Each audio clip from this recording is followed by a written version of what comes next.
of the state of man after death and the resurrection of the dead. What happens to us after we died, to our bodies, our soul? So this is an incredibly important doctrine from the Westminster Confession, which is absolute gold. It reads this: the bodies of men after death return to dust and see corruption. All right, after a man dies, or a woman dies, return to dust. But their souls, which neither die or sleep, having an immortal subsistence, immediately return to God who gave them. Okay, so when a person dies,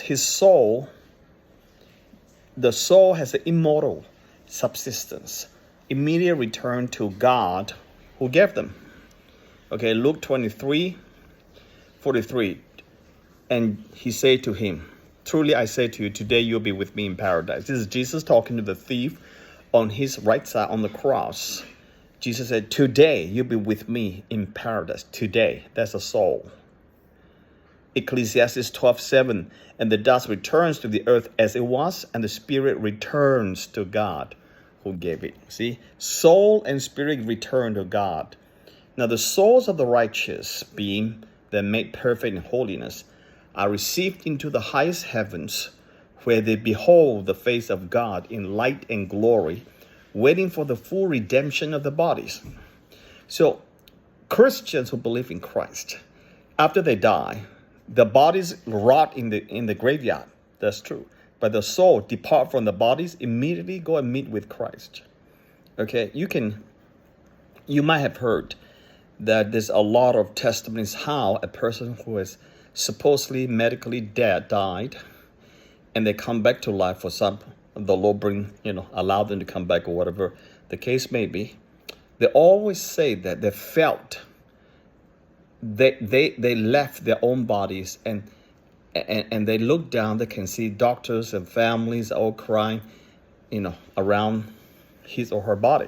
So this is absolutely true, that because the body leaves, the soul leaves the body at the time of death. So the Christian, I'm going to talk about Christian first, will leave the body and immediately go to heaven, and they behold the face of God in light and glory, waiting for full redemption of the bodies. The body is still in the grave, you see. Now Hebrews, let me give you some verse. Hebrews 12:23, into the assembly of the firstborn. No, that's not good. Okay. So Philippians 1:23, I'm hard pressed between the two. My desire to be with Christ, and that's far better. That's Paul saying. Okay. This is 2 Corinthians 5:6 says, so we are always of good courage. We know that while we're at home in the body, we are away from the Lord.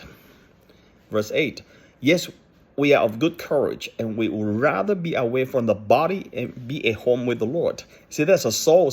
That's talking about the soul or the spirit in the body, inside our body. So as long as we are in the body, we are away from the Lord physically.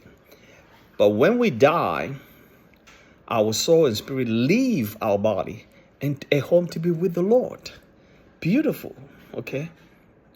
Philippians 1:23, Paul said, I'd rather depart and be with the Lord, which is far better. Because he knows that the minute he dies, he's with the Lord immediately. His soul and spirit leaves his body and goes to be with the Lord immediately. Okay.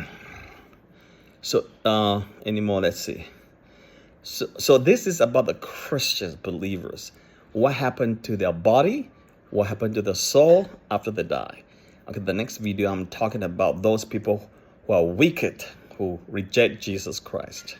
But now, the people who believe in Christ, their soul leaves the body, be with the Lord immediately. And then the full redemption of the body will come when Christ returns. The physical bodies will rise from the tombs, from their graves. At that time, it's pure dust, it's all decomposed. The body will be miraculously raised, and God will give our bodies will rise, go up to heaven, and meet with our soul, our spirit, and God will give us a new body, celestial body at that time.